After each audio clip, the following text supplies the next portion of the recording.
Okay. First of all, I just want to say happy threat year to all of you. Happy threat year to everyone. And we're going to go over this. This is a toast to 2024's upcoming films. I need to present a graphic here that I found online. Just going to show this. These are the movies coming out in 2024 right here.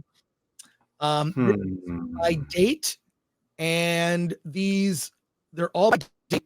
And here, I'm going to zoom in actually, and then we'll scroll through. Yeah. And I want to see, Alan, if you're excited about any of these movies.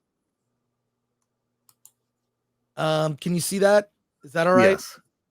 Okay, that's much better. All right. So the dates, we're start kicking off with January 5th, Night Swim. Do You Care? No. Argyle, February 12th. Yes. Yeah, I'm into that. February 14th, it's opening on Valentine's Day. Madam Web. No. Why is it opening on a Wednesday? And why on Valentine's Day? Because that just reeks of romance.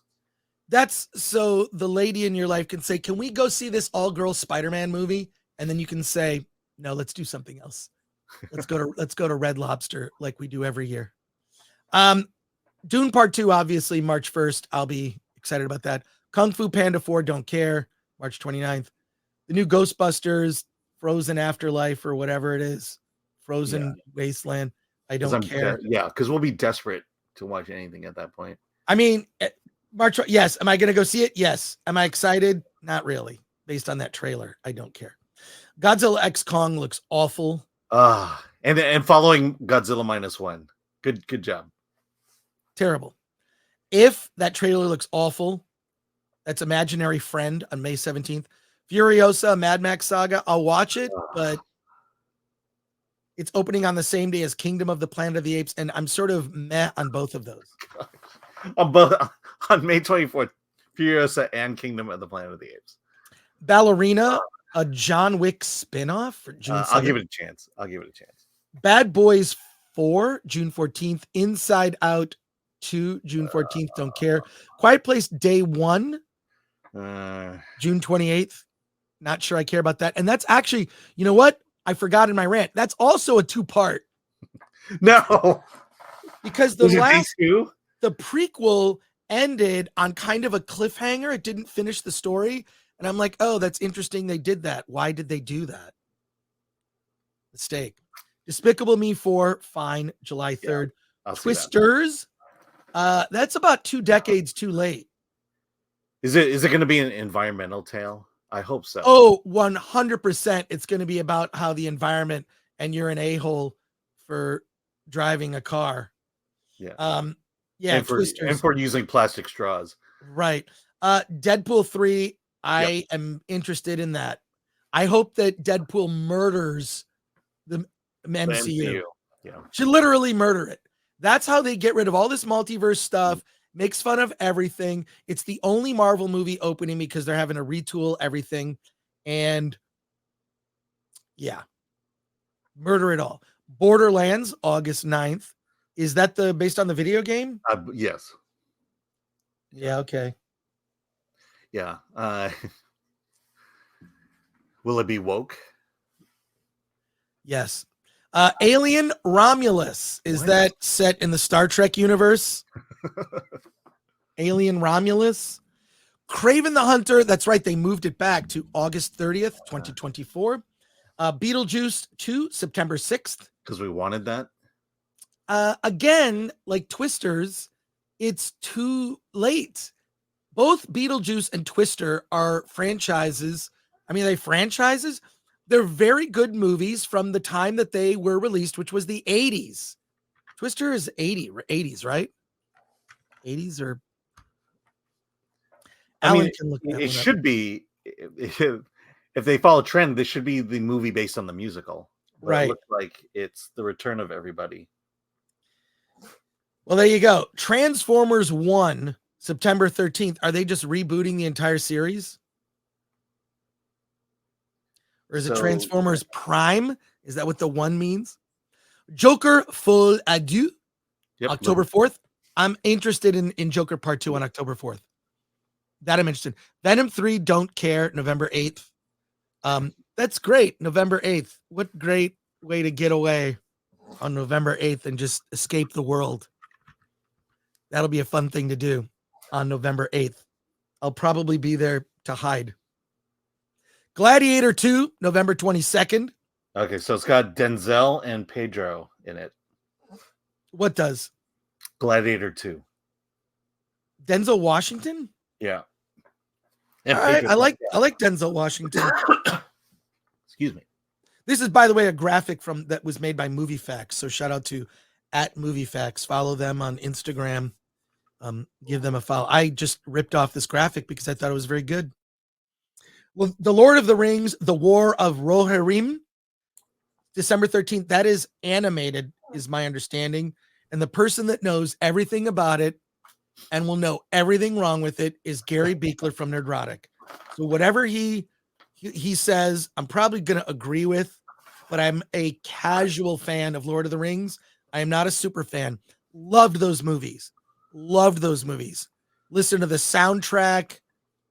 Saw everyone day one, the Lord of the Rings trilogy, and then despised the Hobbit movies because they were so dumb. And I actually saw them in that HFR, and it was awful. What a terrible technology. It does not improve movies. The Karate Kid, which my understanding is it's a reboot. Sonic 3, December 20th. I thought the Sonic movies were good. They were fun and entertaining, but it's not like I look forward to them. If they're there, I'll go see them. Mufasa the Lion King, December 20th. Really don't care about that. Wow. Is that the only Disney movie coming out on this? Well, only one that's on this list. I have a more robust list that we can go to. I'll share screen with that. Give me a moment. This is the resource that I use to plan the show. Give me a minute to bring this up here. Stop sharing. Remove. Here we go. Here we go. Okay. So this is, I can even drop the link in the description. This isn't like it's a secret. I just think it's the most accurate. And I like that this release schedule, which is on firstshowing.net. This is what I use to plan our show and what we're doing. And here's all of January. It not only puts in all of the major releases, which are the major releases are actually bold. You see the Beekeeper. Beekeeper's not on that list. Beekeeper is January 12th. The Book of Clarence, which looks awful, is also January 12th. Mean Girls looks like it could be fun. I mean, I don't know. Is the Book of Clarence trying to do like a Monty Python? It kind of feels like that for a minute. And then it gets super political. And obviously there's a huge message behind it. But it gives you what re-releases are coming. And it tells you stuff on video on demand. For example, Destroy All Neighbors is coming to Shudder. We're going to review that. So it tells you firstshowing.net. I'll share the link in the description.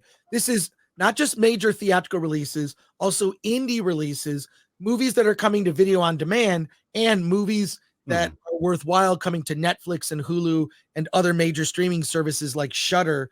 So this is how I plan. And look, Sundance Film Festival's in here. ISS. By the way, Alan, I just got a screener for ISS. Oh, did you?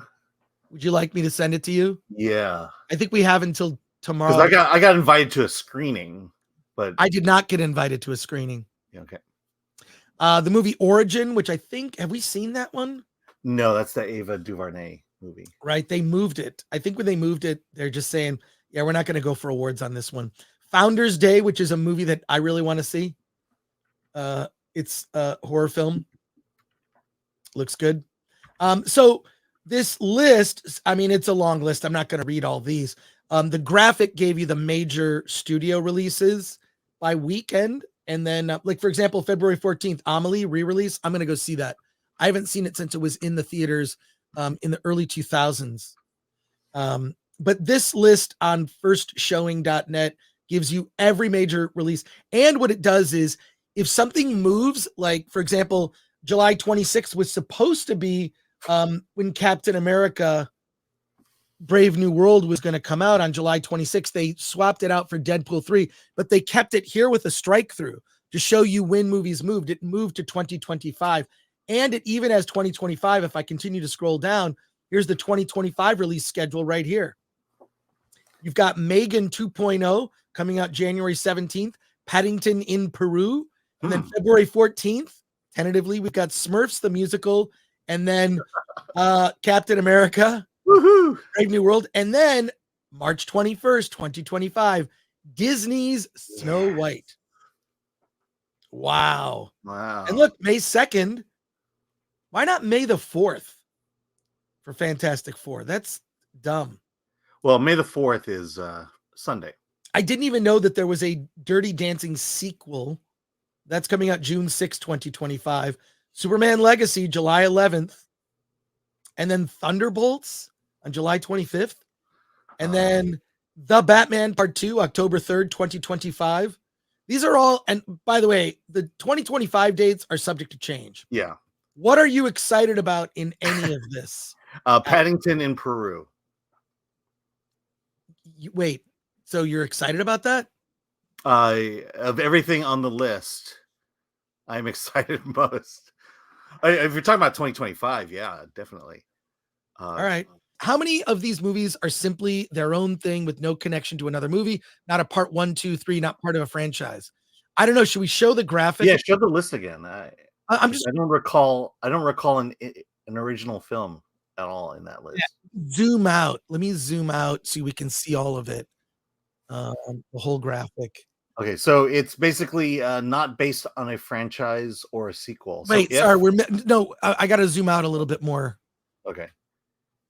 But the first one that stands out is If and Argyle.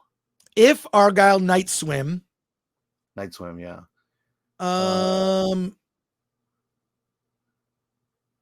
Let's see. I mean, Borderlands, but it's based on a video game. It's based on a video game. So does that not count? That does not count. It has to be completely original. Oh my God, it's only 3 out of all of these movies, and they're 30 movies up here. Out of 30 major Hollywood releases, only 3 are original properties, and they're small movies. Night Swim is a Blumhouse thing, right? Argyle is original Matthew Vaughn, and If is just, I don't know where that's from, if it's from a book or whatever, but only 3 out of 30 of these films are original properties, or at least not Imaginary Friend is the full title. Wow. That is shocking when I look at it. Yeah, that looks original as well. And it features the voice of Phoebe Waller-Bridge. Oh my God. I'm so annoyed. She's so annoying.